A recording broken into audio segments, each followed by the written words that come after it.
Hello there, and welcome on behalf of Prometeia to our new webinar dedicated to credit risk and low default modeling approaches in banking. We will deep dive in a moment with our subject matter experts, starting from our Senior Manager Federico Tacchetto and our Senior Partner, Head of Credit Risk Competence Line, Marco Stella. Welcome, guys. Hello, hi, morning. And our guest, Vincenzo Molé, Head of Model Validation at Allied Irish Bank, whom I welcome warmly. Welcome, Vincenzo. Thanks for being with us. Thank you for the invitation. This session will be around 45 minutes. We'll save some time at the end to take some of your questions, which you can write down in the dedicated section of the platform. And for all other inquiries, feel free to contact us at risk.community@prometeia.com. Okay, let's start immediately introducing the topic and Prometeia's take about it with the speech of Federico Tacchetto. I'll meet you later. Please, Federico, the stage is yours. Thank you, Massimo. Good morning, everyone. Thank you for being here today with us and welcome. Today we're going to discuss, as anticipated, approaches for low default modeling portfolio, focusing particularly on the financial institution exposures. The agenda for today, here we are. The agenda for today, we will start with a very high level and general introduction to LDP modeling approaches. This is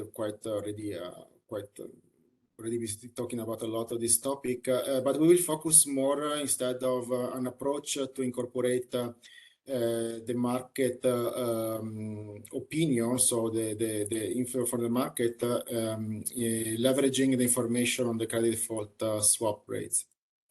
And then we will finish with a Q&A session where we'll also involve our guest, Marco and Vincenzo. I want to start first with a very general introduction of the framework of such models.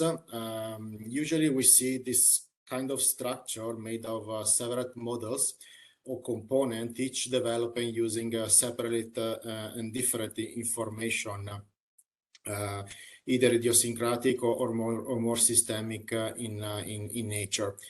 Just quickly looking at the process flow, starting from the top left, we can distinguish between. We will focus first on the obligor specific factors, including the model, and we distinguish between a quantitative and qualitative module, where basically the first leverages information from extracted from the balance sheet of the counterparty, mainly financial informations, where the second, the qualitative module, instead aim to capture information that cannot be extracted by the balance sheet. They are more qualitative in nature, like information of the structure of the governance and so on and so forth. At the bottom, in green, instead, we want to highlight module where we aim to capture more systemic factors. Here we start from, we call it here the country risk module. It may have different names.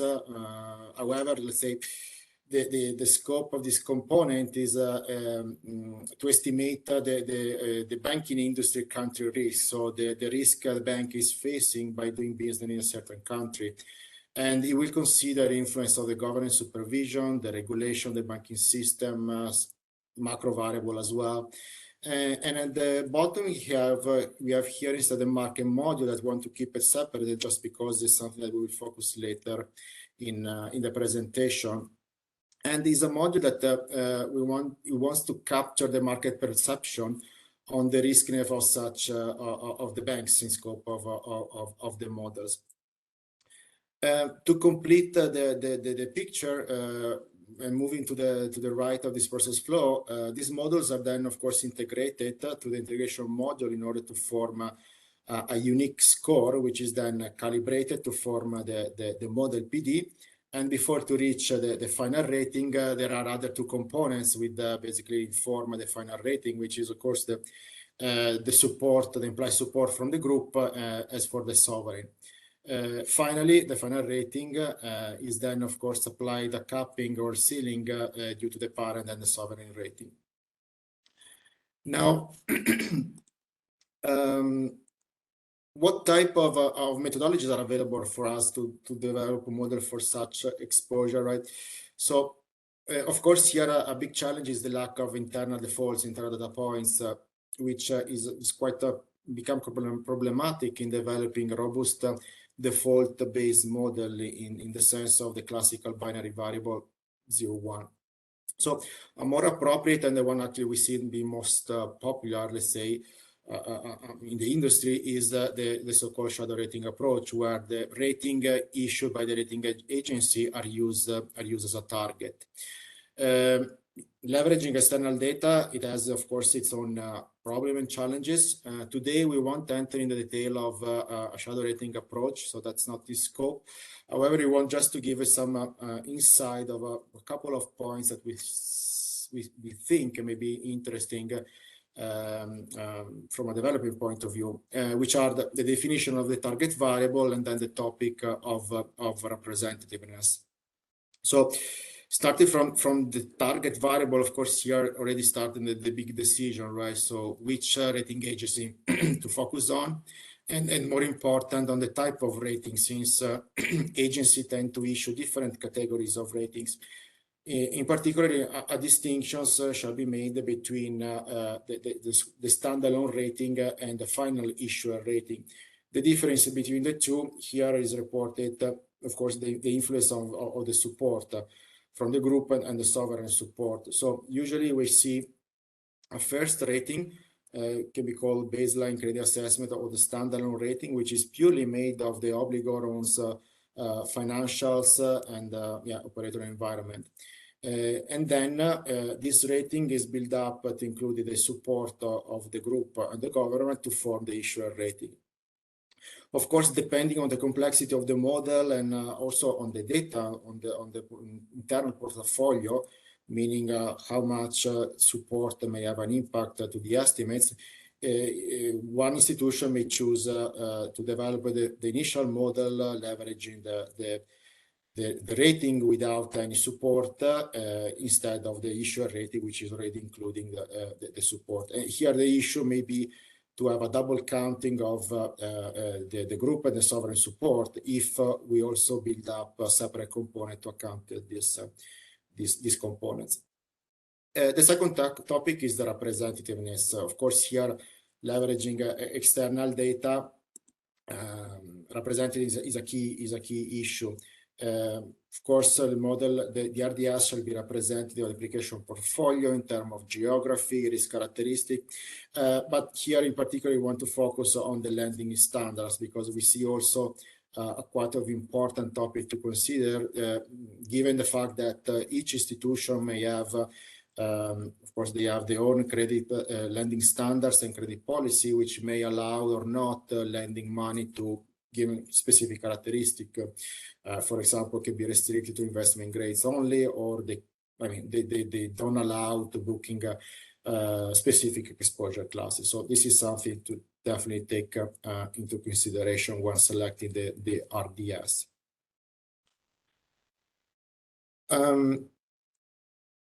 Moving on, this slide is just really to give an introduction, a visual, actually, a graphical visualization of the components we quickly introduced at the beginning and the factors that may enter in each one of these.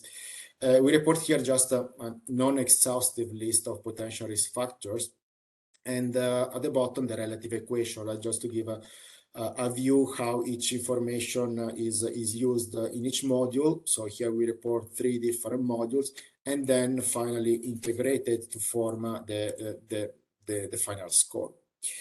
We will focus now on what we refer here as market indicator. And in particular, how we want to introduce information from the market in our scorecard. So the way we want to propose to incorporate the market information into the model is by leveraging the CDS spread that we observe in the market. And in particular, we will calculate starting from the CDS, the survival probabilities and the probability of default, which is implied by this CDS spread. Now, again, the idea is to starting from the equation here just show a little bit the process. The idea is to starting from the pricing equation, which is the equation number one, which is represent the first price of the CDS, which basically equates the present value of the default and the premium lag. And then starting from this through an iterative process, we can infer the probability of the survival probabilities at several tenors. One note here to make is, of course, this methodology require an assumptions on the LGD to be used, which is here represented by the value recovery rate, so double R. So using this approach, we can calculate it again our survival probabilities at several tenors. Here is just some empirical example based on 5 tickets. For these 5 tickets, 5 banks is available the CDS spreads at several maturities, 1 and 3 and 5 year. The first step is to fill in the missing points. So by means of log linear interpolation, in this case, we can fill in the CDS for the missing maturities. And then according to the equations described in the previous slide, we can calculate the survival probabilities, right? So here we are able to construct a thermostructure with different maturities till 5 years. And for the survival, starting from the survival probabilities, by means of simple difference, we can get the probability of default implied by this CDS. Now, it can be interesting to have different maturities other than the standard 1 year, let's say, imposed by Basel. And this, I guess, is also up to the choice of which maturity to include into the model. Now, after we have calculated this PD from the CDS, it's just another matter to incorporate the source information to the other model components. So the classical approach to integrate several components, right, is by using a predefined functional form, whatever that may be. In our example here, we want to combine an indicative quantitative score. Let's assume is made of pure information from the bank balance sheet, and the CDS implied PD that we just calculated. Now, the question here is how we calculate or estimate the effective weight, the weight here, which is called beta. The idea here is to optimize the beta in order to reflect a desired model rating philosophy. Now, the reason why we want to focus on the rating philosophy is because by introducing a time-dependent risk factors like maybe the implied PD from CDS, it may have an impact on the concept under which the model was initially designed in terms of its sensitivity to the economic cycle, and ultimately to its rating philosophy, right? So if the model is more to the cycle or point in time. And we definitely want to avoid situation where our model ends up with estimates which result to be too much pro-cycle. So therefore, our approach that we're proposing here today is to determine the weights of the market component in order to control the overall model philosophy.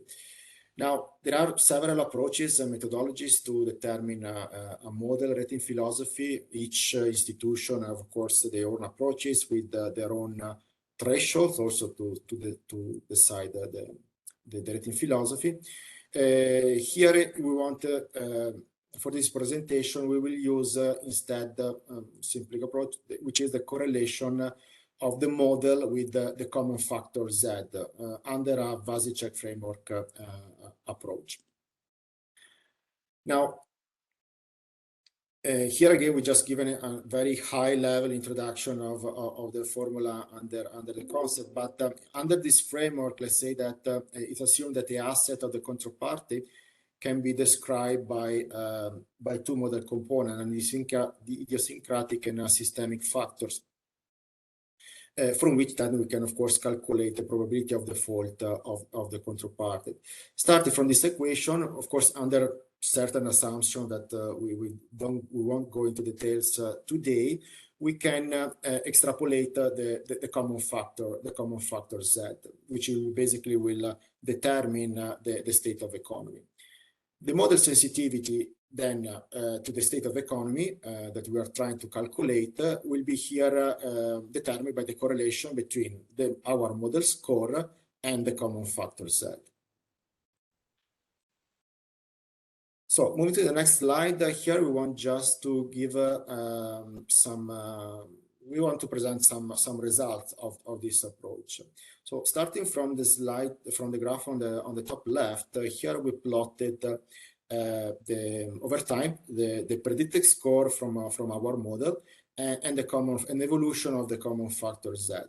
So as you can see, there are some we see some similar patterns, some similar behavior between the two time series, meaning that the model, our model, somehow react to changes in the economy over time. This is confirmed by a correlation between the two series of, in this case, 65%.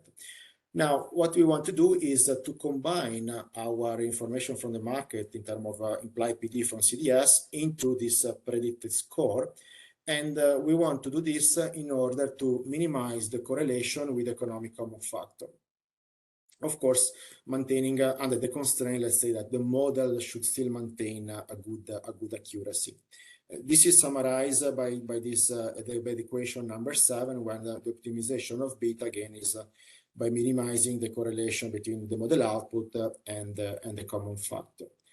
The graph on the bottom left exactly show that these results, where we have added now the what is here in red, the red line, which is called predicted adjusted, score adjusted, which is the quantitative score incorporated of the implied PD from the market, from CDS, sorry, where the beta has been here optimized in order to minimize the correlation of the common factor. And we see the results where now the enhanced score still moves over time to react, of course, to changes into the economy, but we see that this behavior now is smoother than what was originally provided by the model. Now, at this stage, we end up now where we're having our, just to close the process of the model, we enter now, of course, in its calibration phase. We end up now in a situation where we have, of course, our score or rank, which is comprehensive of idiosyncratic, systemic, and qualitative information, which now need to be converted into a PD. Now, the idea here is to leverage this simple relation, which is shown here, where we want to link the score to an observed default rate. Now, the question here is, of course, in a space of low default environment, which information to use. The idea here again is to leverage the default rate from observed from the rating agency, right? So depending again on the granularity which each institution can have access to, either the underlying data or some studies, we can of course use them to imply this default rate for each rating grade. Here we are assuming that we have access to just their published default studies, and we will use those information to imply a sort of default rate based on optimization approach, which is summarized here, right? So the idea here is to calculate the long-run average historical default rate of rated entities, and by assuming an exponential relation between the observed default rate, in this case called DR, again I repeat this more, the 1 year average of the default the average of the 1 year default rates. We'll assume an exponential relation between the default rate and the ranking number, and we optimize the coefficients here, alpha and beta, under those constraints. this will end up having, again, a sort of predicted implied default rate, which can be used then in our equation above to convert the score into PD. Here, of course, we present a simple linear equation, but it can be, of course, non-linear depending on the data, so things may be a little bit more complicated. Moving to the next stage, of course, now the last part to complete the process, once we have obtained our PD, is of course to calibrate our model to the internal portfolio long run average. Again, here is a simple optimization formula where we will optimize some coefficients in order that the overall average portfolio PD will meet the long run average. Again, here there are different approaches, may end up either a portfolio level, like in this case, or also at grade level, or a more, let's say, granular details.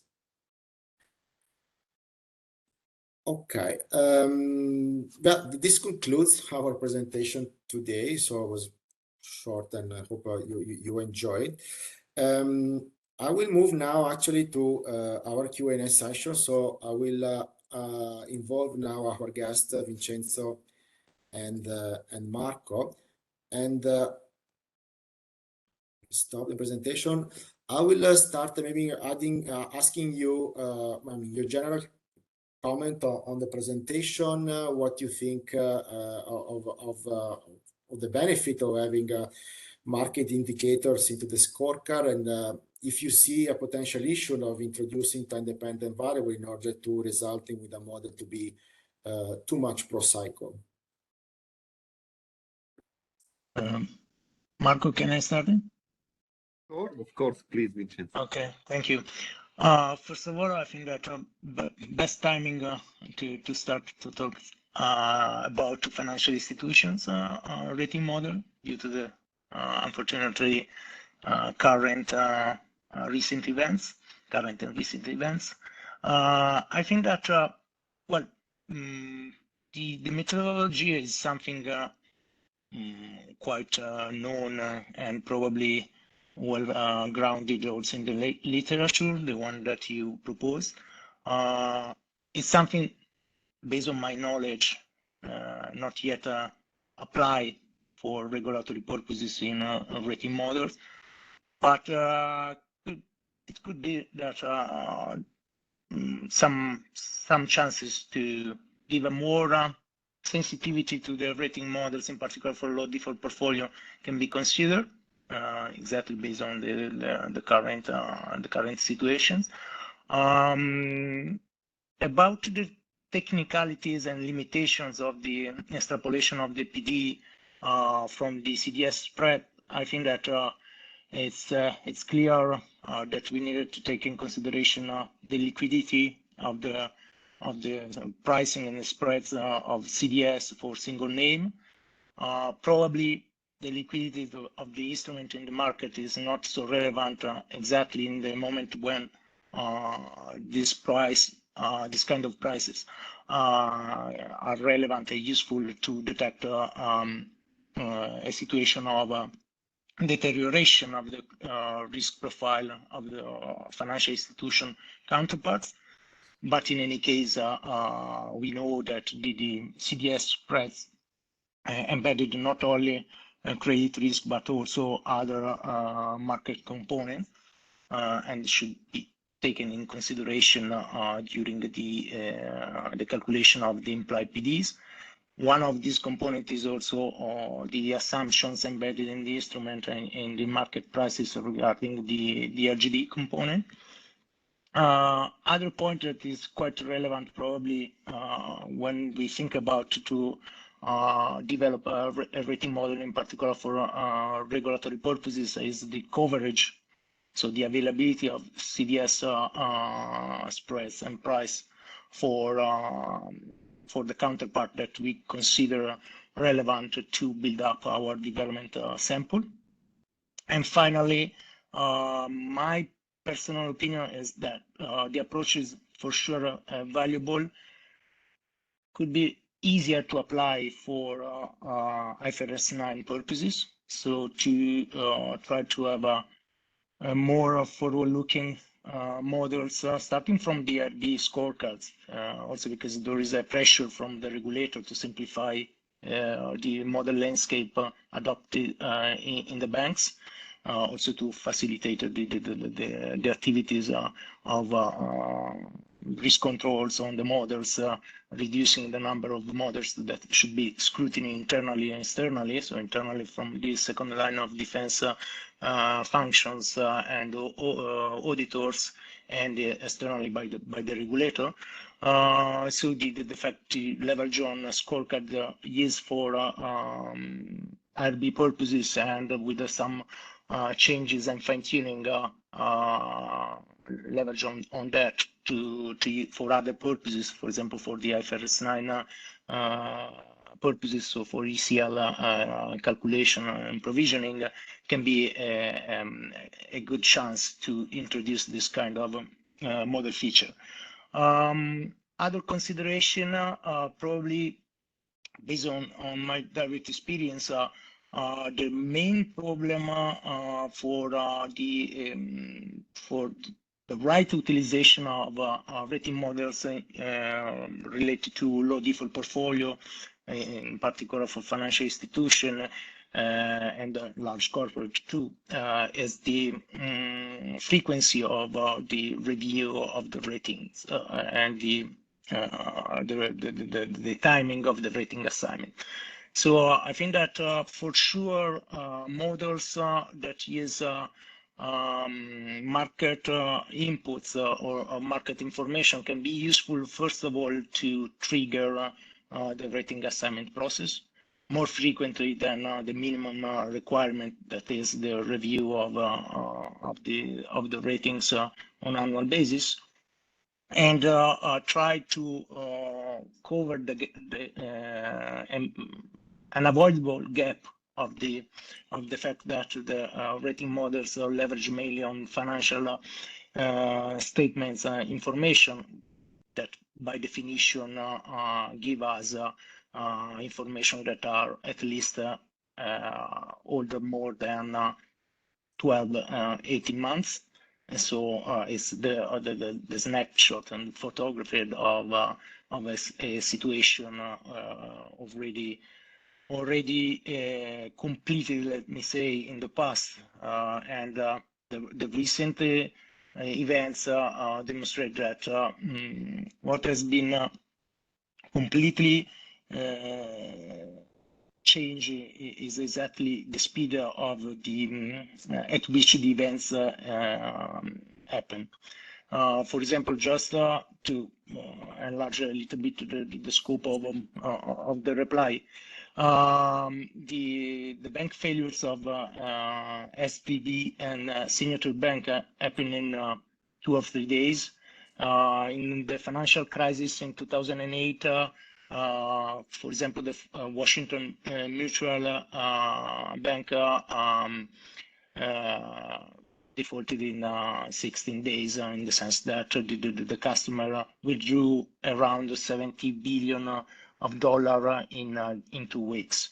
So I think that the timing to detect deterioration in the risk profile of the counterparts, in particular for financial institutions, but also large corporate, that usually are the counterparts in a balance sheet of a bank that have a higher or better, bigger ticker in terms of EAD and exposures, is something that is becoming more and more relevant. So I think that could be possible also to enlarge the utilization of market information, not only from the financial markets, but also from other sources, to improve the ability to, first of all, to detect this kind of deterioration and signals. Finally, I'm curious to see and to know in the future, in the next model fine-tuning, if some drivers that at the moment, based on my knowledge, have a limited weights in the scorecard for IRB purposes can be reviewed, in particular the variables related to the funding, the evaluation of the funding and the evaluation of the liquidity, like for example, net stable funding ratio or liquidity coverage ratio, because the recent events demonstrated that due to the change in the macroeconomic scenario with the raising of interest rates and in increasing presence of inflation, probably we needed to back to the basics and look into aspects that are more related to the traditional way to manage a bank, leveraging on a proper asset liability management framework.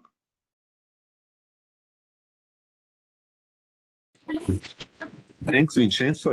I would provide also very quickly my point of view. First of all, thanks, Federico, for the very interesting presentation. And in general, with respect to this point, I agree with what Vincenzo specified. I just wanted to say that in general, I see benefits as well, because the model should be more reactive and probably closer also to catch the, let's say, the variation of the default rate and so on and so forth. On the other side, as Vincenzo stated, it's very important. If we are talking about IRB applications, there are some cases in which this kind of, let's say, factors are considered into the model. And as Vincenzo said, also, there is other information which can be embedded into the model in order to take into account the macro context and the market in general. We have just to be careful in order not to make the model too point in time, but this also depends on how much you assign in terms of weight, as Vincenzo said, to this particular component. It shouldn't be probably that high. And it's for sure beneficial in the IFRS 9 framework, but of course, as I said, also in the IRB, there are some examples, despite the fact that it has to be treated carefully in order not to make it too pro-cycle. The last thing, also one point Vincenzo mentioned, is the availability of this information. This might be a critical point, because depending on the bank's portfolio, of course, the coverage of CDS at individual level, meaning related to some specific banks in the portfolio, usually is very low. And what can be done? So probably you end up having the CDS for some big important banks located in some specific countries. On the other side, there are techniques also to cope with this lack of information. For example, I don't know, some measures, some indicators of distance, cluster analysis, principal component, you know better than me. There are many techniques on the basis of which you try to assign the bank to a specific cluster if you don't have the CDS market price, and then you assign a kind of average or a specific CDS of another institution which is very similar to the one you want to assign the CDS in case you don't have it. Otherwise, the risk is that you end up with 90% of the portfolio without information, and in this case, you know, it's in the estimation phase might be a bit problematic. Thank you, Vincenzo. Vincenzo, you want to add something? No, just to remark what Marco raised about the quite complicated, let me say, never-ending discussion with the regulator when the rating philosophy and consequently the cyclicality of a model as subject to discussion, no? Because on the EBA guidelines has been clarified, no, the matrix of composition between philosophy of the scorecard and philosophy of the calibration that is allowed for capital requirement purposes, but it has not been, at least yet, clarify a way to calculate in a homogeneous way across banks the cyclicality of the models. At least on the ECB side, because ECB EBA side, because in the PRA regulations there is a explicitly reported a way to calculate cyclicality, even if in a quite a simplistic way, but useful to compare with the simple metric cyclicality across models and across banks. Nevertheless, I think that there are some references in the regulation directly in the CRR where we can support the fact that we can introduce in the scorecard estimation, so not in the calibration, some elements that allow us to have a little bit more sensitivity to the condition, the market condition. For example, in the article 179, as reported that the economic and market condition that underlie the data shall be relevant in respect to the current and foreseeable conditions in place. And I think that the current situation demonstrates that probably it's important, at least in terms of rank ordering, to have a little bit more sensitivity in the models. But again, the true point is to have a warning system that at least trigger in the internal process to re-rate the rating for specific counterparts, in particular in these models where the rating assignment is not so frequent during the year.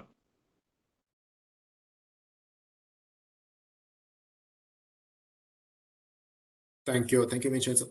Really just a question, which maybe is a kind of follow-up of what you started to describe, right? I mean, it's about which, I mean, the risk drivers currently used, and if there is the space of kind of right shifting the list of factors, right, to reflect the latest events, right, that we're seeing in the market. But more than that, also if you see like the introduction of right social and government factors within the qualitative model potentially, and also already start including within the scorecard environmental factors. So maybe the question is, what's your experience, and do you see already this factor? I mean, do you see already institutions starting considering to introduce such factors into not only bank financial institution PD models, but also potential corporate? You can extend this to corporate or sovereign exposure. So what's your take on this? Please, Vincenzo. Okay. Well, I have not yet direct evidence of the utilization of ESG factors to improve or to reach the performance of the rating models, in particular for capital purposes, capital requirement calculation purposes. But I think that leverage on the potentially ESG rating as an additional source of information to detect the quality of the counterpart can be a feature development and a new model feature that we can leverage on. First of all, probably in particular for financial institutions or large corporate rating models,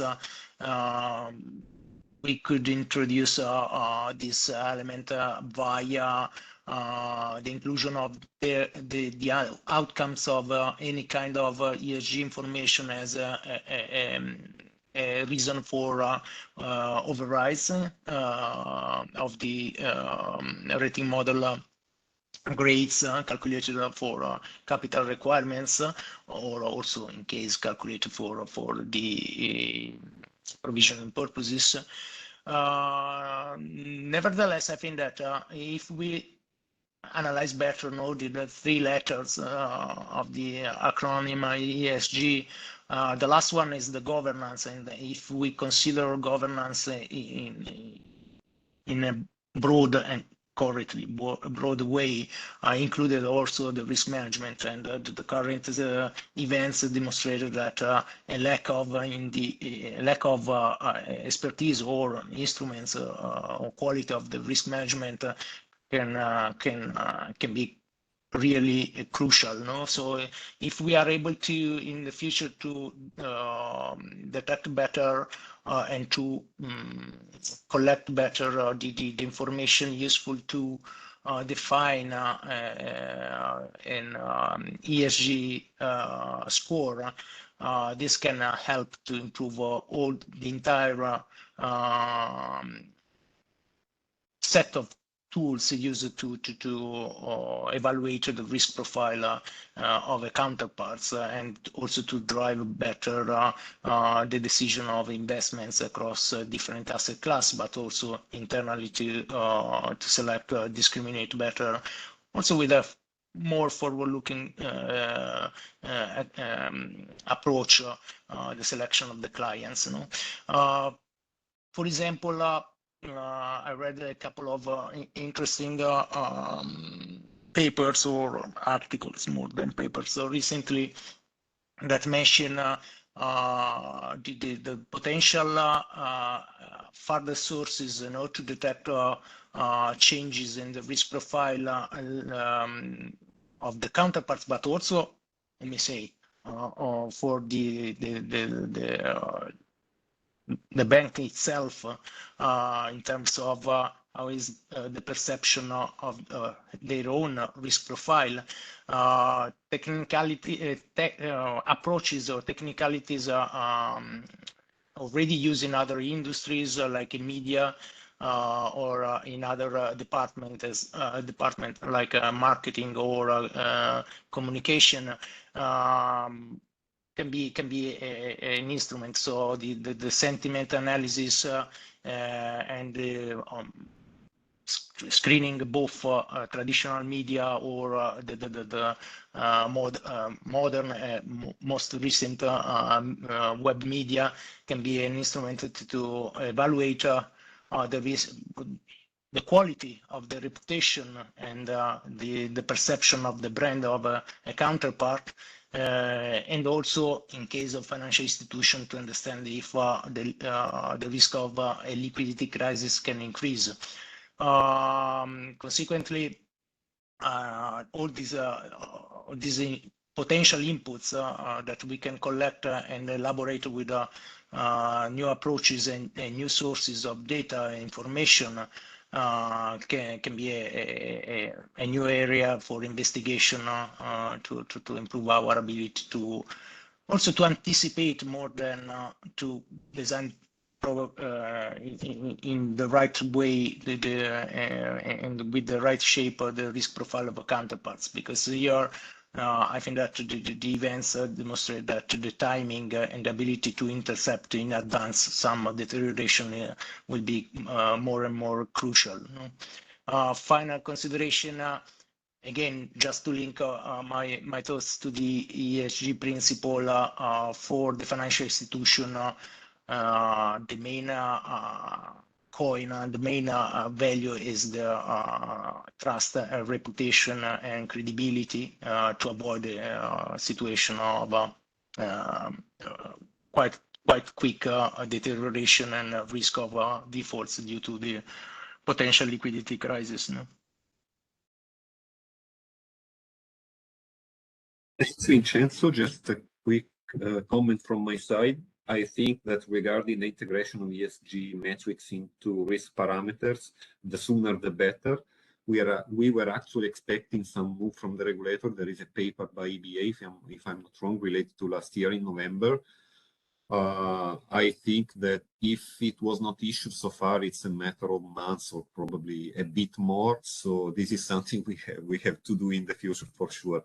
Moreover, you know, very clear guidelines, both for it, just to bring a few examples in the cars market about decisions taken by the European Union, for example, rather than the EPC of the residential properties, for example, starting from 2035, if I remember correctly. So this cannot be ignored. And again, it's just a matter of little time probably that the regulator will push banks towards this direction, as it is correct to do, in my opinion.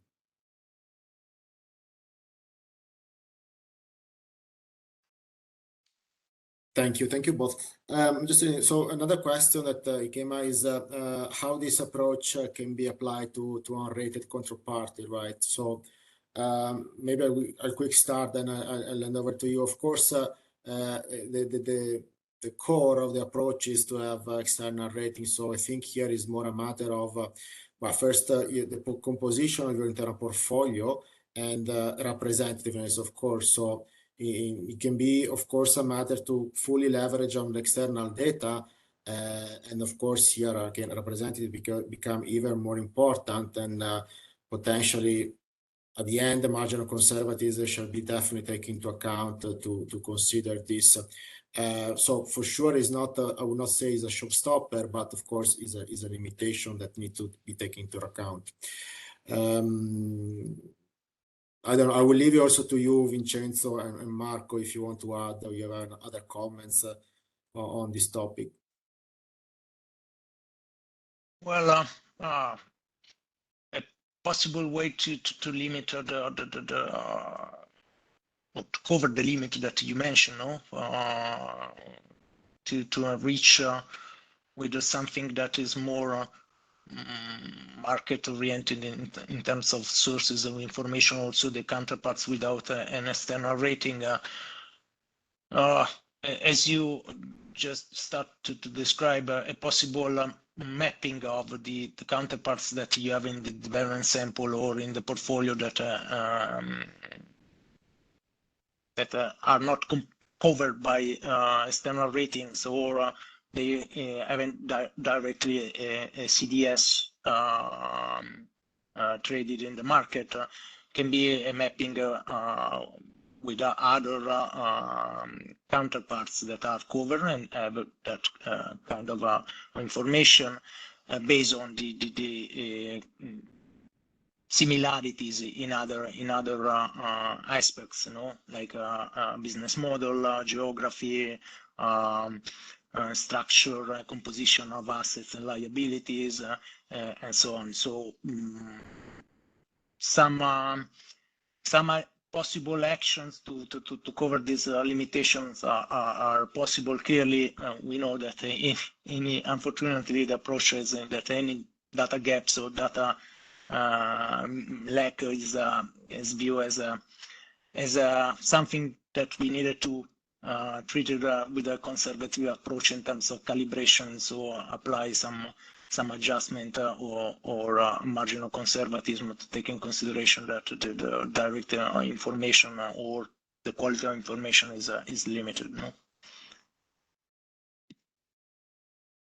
Yeah, very quickly, my opinion as well, probably regarding DSG specific topic, let's say, I don't know if it's possible to estimate a statistically robust model. In any case, the only way is to rely on external data, and probably in a few years we can do something more robust also with, let's say, having a historical series which is a bit longer. For the time being, it's a bit hard in my opinion, but if the bank started to collect information for the last, I don't know, it was very forward looking, for the last, I don't know, 5 years, maybe something statistical is more possible, but I think it's not the case for any bank, at least according to what I know so far. Okay, thank you very much, Vincenzo and Marco. So we're a few minutes over, so I'll wrap it up here. I would like to thank you again for being here today. Massimo, I leave it to you for the thank you, remarks. Federico. Thank you all for your interesting comments. So thanks to Marco Stella, our senior partner and head of credit risk competence line here at Prometeia, and thanks to Vincenzo Molé from Allied Irish Bank, head of model validation. Thank you, Vincenzo, for your interesting insights, and see you pretty soon. Of course, feel free to get in touch with us should you need more information about our solutions or even job posts in the credit risk modeling fields. We have many projects, so please take a look at our website or our LinkedIn account. And of course, you can ask and write to us at risk.community@prometeia.com, or for his presentation to Federico Tacchetto directly. You will now receive a very brief evaluation survey of the session. It only takes a few moments to fill it, so please do it. It's very important to us. And then you will shortly get an email with the video recording of the session and the slides presented during this session. I think that's also, don't forget to follow us on our website and our LinkedIn account to stay tuned even on our next webinars. Thanks again to Federico Tacchetto, Marco Stella, and Vincenzo Molé, and thanks again to all of you for being with us. Thank you. Goodbye. Thank you, Massimo. Cheers. Thank you all. Bye. Thank you. Bye.